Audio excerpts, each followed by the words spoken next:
출애굽기 강의 99번째 우리 찬송 주의 곁에 있을 때 401장 찬양합니다. 언제나 주님의 곁을 떠나지 않기 원합니다.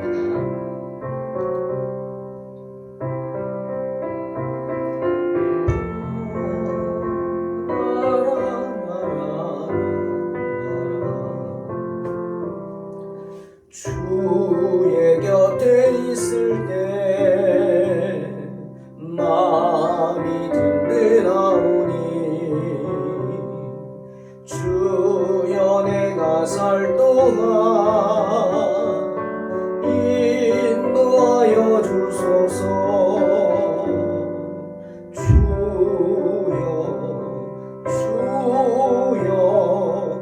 나를 인도하소서. 마른 세상 살 동안 주여 인도하소서. 피난처인 예수여 세상 물결어갈 때 그 신은혜 베푸사 나를 숨겨주소서.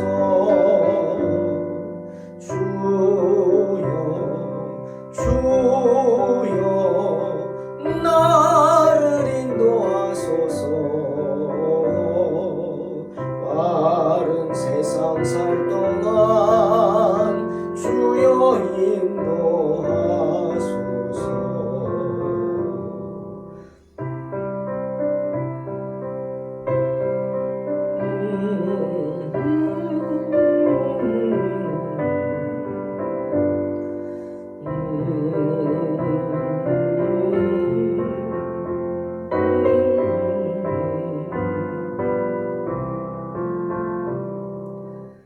세상 풍파 지나도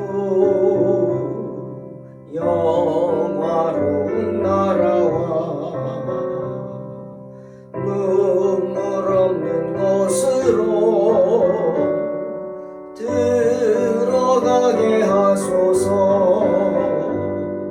주여 나를 인도하소서. 마른 세상 살 동안 주여 인도하소서.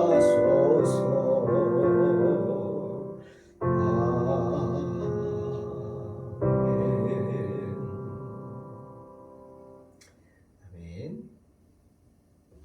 출애굽기 28장 1절로 5절 봉독합니다.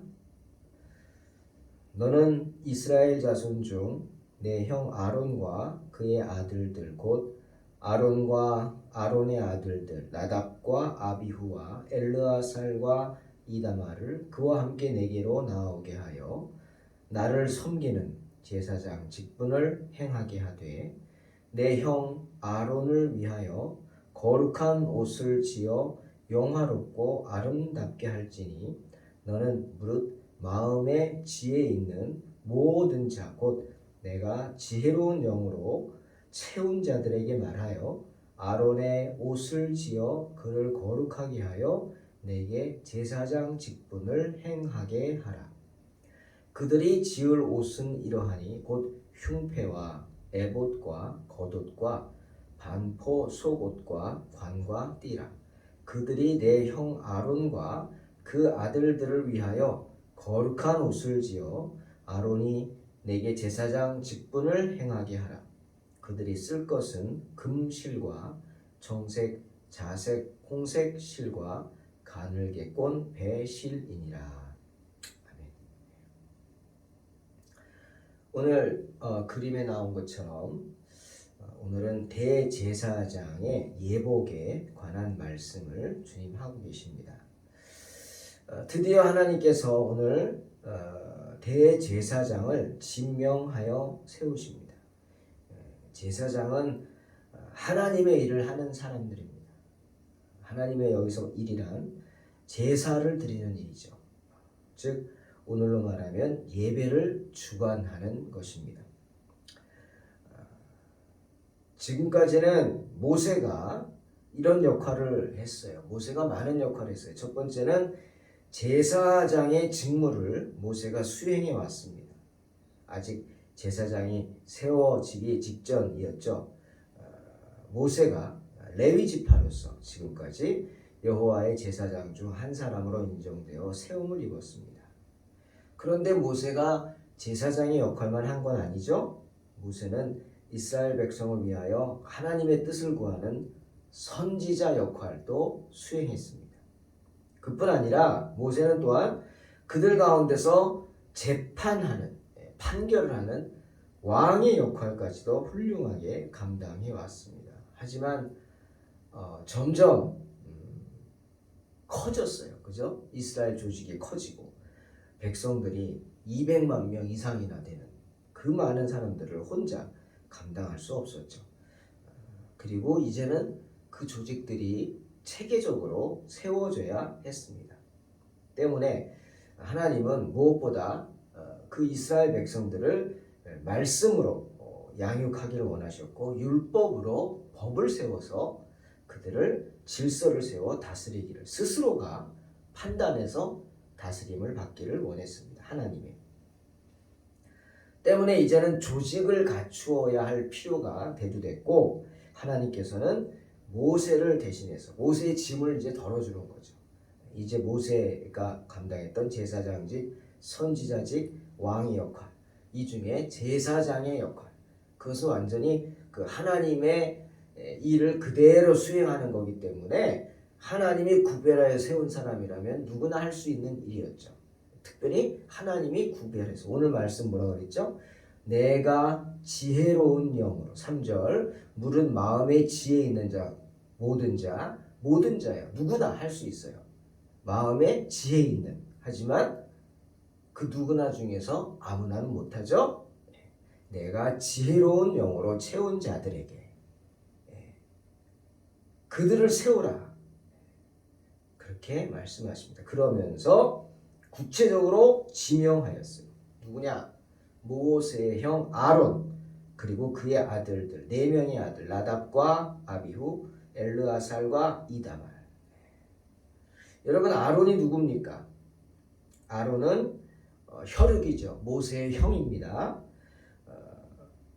또한 아론은 모세가 시내산에서 하나님께 부름을 받고 호렙산이죠. 호렙산에서 하나님께 부름을 받고 애굽으로 가서 내 백성을 이끌어내라. 그럴 때 주눅이 들린 모세는 40년간 처가살이 했던 모세는 내가 입술이 어눌해서 갈 수 없다 라고 극구 사용을 하죠. 나는 말 못한다 이거죠. 정말 입술이 어눌했어요. 왜? 40년간 광야에서 멍하니 양만 치고 있으니 말할 상대도 없고요. 그죠? 말할 상대도 없어요. 어떤 권사님 말씀처럼 입에서 곰팡이가 난대요. 왜? 말할 상대가 없어서. 그게 모세의 처지였죠. 집을 아침에 나가면 밤이나 들어가고 또 어떤 때는 양을 치러 그 목초지를 찾아다녀야 되니까 몇 날 며칠을 나가서 혼자 지내고 아마 말 다 잊어버렸을 거예요. 그래서 어눌하다. 실제로 모세가 그렇게 입술이 어눌하게 변했어요. 그 똑똑했던 모세가. 그러자 출애굽기 7장 1절에서 여호와께서 모세에게 뭐라 그러셨어요? 내가 너를 위해서 아론을 세우겠다. 내 형 아론을 대언자가 되게 해서 바로 앞에서 그 아론이 신처럼 여김을 받도록 하겠다. 모세 너를 신처럼 여김을 받게 할 텐데 그 대언자로서 내가 아론을 세우겠다. 이렇게 아론을 붙여주십니다. 신은 말 안 하죠. 그죠? 하나님은 직접 말씀 안 하시죠. 하나님이 종을 통해 말씀하시죠. 너가 그렇다는 거예요. 모세 너는 바로에게 신처럼 여겨. 너는 그냥 세상 말로 폼 잡고 가만히 서 있으라는 거예요. 지팡이 짚고 폼 잡고 가만히 서 있으면 옆에서 네 형 아론이 다 말해줄 것이다 라고 하는 것입니다. 그렇게 하나님께서는 아론을 제사장으로 대제사장으로 그것도 지명하여 세우라. 제사장을 대표하는 자로. 그렇게 아론을 택하신 이유는 아론이 모세와 함께하면서 지근거리에서 모세를 섬기면서 하나님이 모세에게 역사하시는 것을 보았기 때문에, 그죠? 그리고 모세가 하나님을 대하는 모습을 보았기 때문에, 그러니까 누구보다도 잘 아는 거죠. 하나님이 어떤 분인지. 그러니 그 말을 들은 모세가 얼마나 기뻤습니까? 다른 이도 아닌 자기 형이 그렇게 대제사장으로서 자기랑 또 마음도 맞아야 되잖아요. 또 같이 이해해야 되잖아요. 그러니 좋았을 겁니다. 여러분, 하나님의 이렇게 대제사장직을 구체적으로 한 가문, 아론의 가문이죠. 아론만이 아니에요. 그의 아들들, 4명의 아들들, 나답과 아비후, 엘르아살과 이다말. 그들이 어쨌든 뒷모습 생각하지 말고 지금만 생각하시면 그들을 다 대제사장으로 삼았어요. 그 가문을.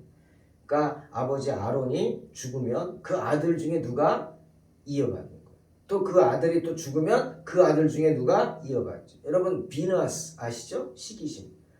이 아론의 손자 아닙니까? 이렇게 하신 이유는 이 제단을 섬기는 것은 전적으로 그 일에 전념해야 합니다. 전적으로 그 일에. 여러분 중요한 일입니다. 하나님의 일을 하는 사람들은요. 하나님의 일에 전념해야 되는 거예요. 누구한테 맡길 수 없어요. 돌아가면서 안 됩니다. 예.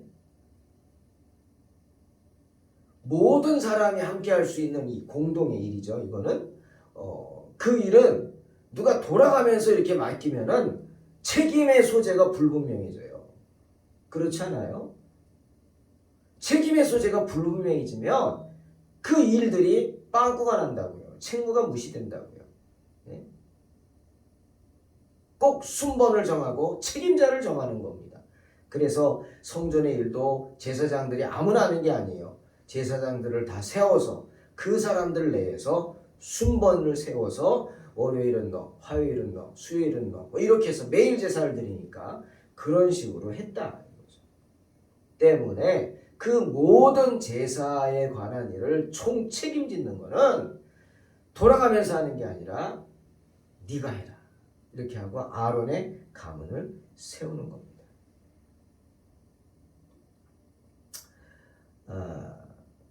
때문에 우리가 아는 구약과 신약에서 그토록 자주 대하게 되는 유대교, 특히 구약에서의 그 모든 제사장들은 다 레위 지파 아론의 가게에서 나온 것입니다.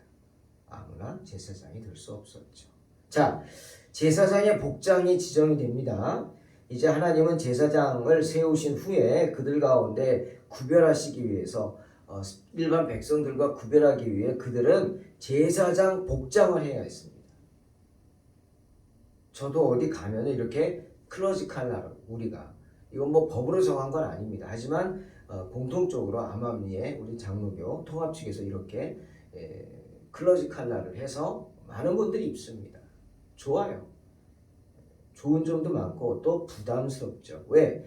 이제는 웬만한 분들은 다 알아보니까 내가 이렇게 입고 가면 난 목사다. 뭐 신부들이 신부 클러지 컬러 하고 다니잖아요. 그렇듯이 이 구분이 되기 때문에 행동이나 모든 게 부담스러운 건 맞습니다. 하지만 좋은 점도 있어요. 저는 좋은 점이 2가지예요. 첫째는 뭐냐? 넥타이를 안 매서 좋아요. 넥타이가 얼마나 비쌉니까? 안 매죠. 그냥 이 옷만 절기에 따라 바꿔 입습니다. 흰색, 보라색, 또 초록색, 검은색 뭐 이렇게 4가지로 또 붉은색도 있지만 붉은색은 안 입죠. 네. 이런 식으로 절기에 따라 갈아입는 거. 넥타이 안 매서 좋고 또 하나는 내 자신에게 내가 누구임을 이 복장을 통해서 각인을 시킵니다. 그래서 소에 재갈을 물리는 것처럼 이런 말이 맞는지 모르지만 저는 제 스스로에게 이렇게 복장을 함으로 내 자신에게 재갈을 물립니다. 세상과 너는 구별되어야 한다. 뭐 이런 마음을 갖는 거죠. 그게 좋습니다. 아무튼 제사장의 복장을 하나님은 특별히 입혀서 다른 백성들하고 구별하리라. 그래서 오늘 내 형 아론을 위해서 거룩한 옷을 지어라. 그리고 영화롭고 아름답게 하라. 참 중요한 말입니다. 영화롭고 아름답게 하라. 예? 꾀죄죄하게 하면 안 됩니다. 여러분. 주의 종들이 초라하면 안 됩니다. 절대로. 다른 것보다 복장의 문제뿐 아니라 눈빛이나 그 하나하나의 제스처나 모습에 있어서까지 당당해야 합니다. 제사장만이 아니에요. 하나님의 자녀는 어디 가나 주눅들지 않고 당당해야 합니다. 많은 사람들이 돈 때문에 주눅들죠? 아니, 그러지 마세요. 돈 없으면 안 먹으면 돼요.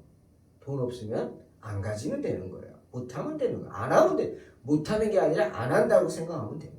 안 하면 됩니다. 그죠? 안 하면 됩니다. 당당해야 한다. 그렇게 특별한 복장을 입고 제사장직을 섬기게 했습니다. 특별히 네 가지의 공통적인 복장이 있어요. 대제사장이나 그 밑에 그냥 일반 제사장들 네 가지는 뭐냐?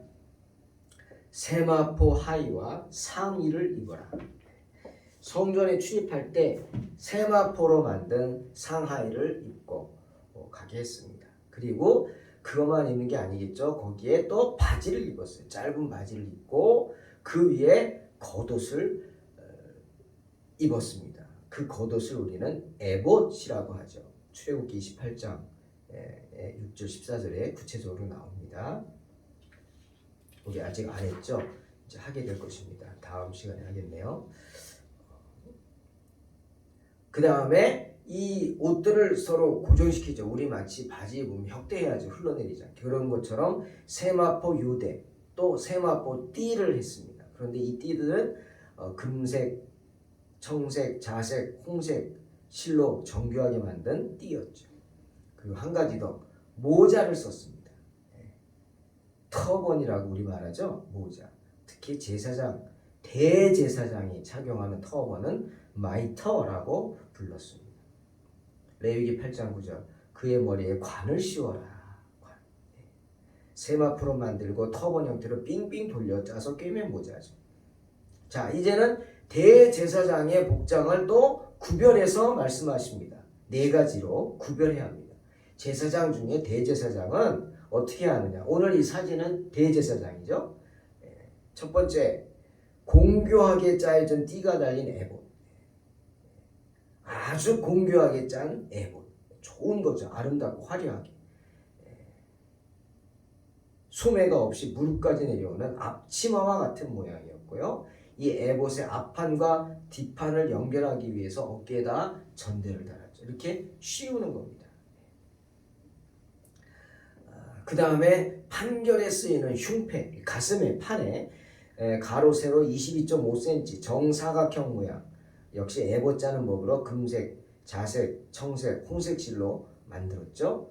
그리고 그 네모난 에봇에는 3개씩 4줄로 보석이 12가지 다른 보석이 박혀 있어요. 그 보석은 출애굽기 28장 17절부터 나오죠. 홍보석, 첫 줄은 홍보석, 황옥, 묵주, 둘째 줄은 석류석, 남보석, 홍만호, 셋째는 호박, 백만호, 자수정, 넷째는 녹보석, 호만호, 벽옥. 이런 부석들이 짜여졌습니다. 이것은 지파를 상징합니다. 이스라엘의 12지파. 나중에 말합니다. 그 다음 세 번째는 수놓아져 있는 긴 겉옷. 에봇 안에 에봇을 받쳐주는 겉옷으로 무늬가 없는 순수한 청색입니다. 청색으로 위에서부터 아래까지 하나로 짜여진 통옷이죠. 그리고 특별한 것은 아까 그 터번에 금판을 붙였습니다. 출애굽기 28장 36절에 너는 또 순금으로 패를 만들어 도장 새기는 법으로 그 위에 새기되 여호와께 성결이라 하고 쓴 그것을 패를 청색끈으로 관 위에 매되 곧 관 전면에 있게 하라. 중앙에 여호와께 성결이라고 쓴 정금으로 만든 패를 붙였다. 이것이 대제사장의 복장입니다. 사랑하는 성도 여러분, 오늘날 우리 목회자들이 최소한의 범위 내에서 옷을 입습니다. 가운을 입죠. 성의라고 합니다. 두 가지, 하얀색, 검은색. 그건 별거 아닙니다. 하의, 동. 겨울에 또 여름에 이렇게 하의, 동 이렇게 두 가지입니다. 그리고 또 하나는 스토를 두릅니다. 절기를 나타내는 스토. 그거 외에는 우리는 이제는 뭐 어떤 복장이 없지만 그 다음에 이렇게 평소에 클러지 칼라 하시는 분도 있고 또 꼭 해야 되는 건 아니에요. 원하는 사람들이 하죠. 부담스러워서 못하는 분도 많고요. 그런데 이런 것들 목회자만 하는 게 아니라 목사만 하는 게 아니라 성가대는 가운을 입고 또 헌금위원들은 또 가운을 입고 예배를 돕는 분들이 가운을 입습니다. 이거는 장식품이 아닙니다. 성가대 기억하세요. 가운 입고 화장실 드나드는 거 아닙니다. 네? 성가대 가운 벗고 화장실 가세요. 그 질질 끌고 돌아다니는 거 나쁩니다. 안 됩니다. 그리고 목사님들 기억하세요. 이 성의는요 멋있으라고 입는 거 아닙니다. 이사야 6장 2절에 주님을 지근거리에서 하나님을 섬기던 슬랍들 기억하시죠? 날개가 6이죠. 2개는 날고 가운데 2개는 날고 위에 2개는 얼굴을 가리고 밑에 2개는 발을 가렸다. 이게 뭔지 아시죠? 자신의 부끄러움을 가리는 겁니다. 왜? 하나님은 거룩하시기 때문에. 이것이 성의입니다. 우리의 부끄러움을 성의를 입어서 다 가리는 겁니다. 더러운 모습을 가리고 하나님 앞에 서는 겁니다. 어떻게 이 더러운 우리가 하나님 앞에 설 수 있어요? 그래서 가리는 겁니다. 그런데 목회자들이 주일날 성의를 안 입습니다. 많은 분들이. 왜? 열린 예배래요. 여러분 기억하세요. 예배는 하나님의 관점에서 드리는 거지 사람의 관점에서 드리는 거 아니에요. 사람의 관점에서 드리는 건 예배가 아니라 집회입니다. 새벽기도, 금요기도, 수요기도 집회예요. 그건. 하지만 주일 예배는 낮 예배도 집회죠. 하지만 오후 예배, 주일 예배는 낮 예배는 예배입니다. 하나님의 관점에서 드리는 거예요. 그러니 하나님 보시기에 아름다운 모습을 갖춰야 하는 거예요. 그래서 가운을 입는 거예요. 어떤 분은 보니까 성찬식 할 때도 가운을 안 입어요. 내가 기가 막혔어요. 아주 기가 막혔어요. 그 사람은 목사가 뭔지를 모르는 분인 것 같아요. 어떻게 성찬식을 하면서도 가운을 안 입습니까? 애찬식하고는 또 다르겠죠. 기억하세요. 베드로전서 2장 9절 너희는 택하신 족속이요 왕같은 제사장이라 말씀하십니다. 그렇다면 제사장인 우리가 어떤 복장을 하고 주님 앞으로 나아가야 하겠습니까? 우린 제사장이잖아요. 이건 구약의 모습이다. 지금은 이렇지 않죠. 신약의 우리 모든 성도가 제사장인 모습으로 주일날 하나님 앞에 섭니다. 어떤 복장으로 나갈까? 복음 아래에 있는 우리의 복장은 어떨까? 단장은 어떻게 할까? 금과 다이아몬드, 진주, 값비싼 옷 아닙니다.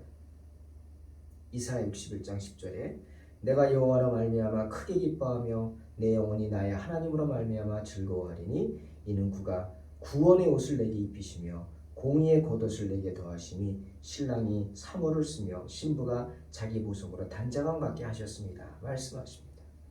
어떤 옷? 구원의 옷입니다. 구원의 옷. 하나님 앞에 구원받은 모습으로 나가야 한다. 그거죠.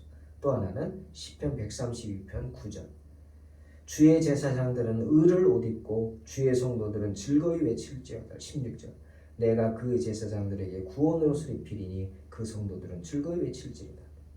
의의 겉옷을 입어야 합니다. 예수 그리스도를 믿는 믿음의 의의 겉옷. 이런 거룩한 제사장의 모습으로 나아가는 복된 성도들 되시기를 주의 이름으로 축원합니다. 기도하겠습니다.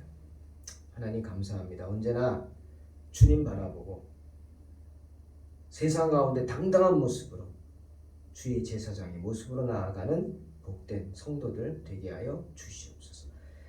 거룩하신 하나님 앞에 예를 갖추고 내 스스로를 정결케 하며 예수 그리스도로 옷 입고 나아가는 복된 성도들 되게 하여 주시옵소서. 예수님의 이름으로 기도하옵나이다. 아멘. 믿음으로 승리하시기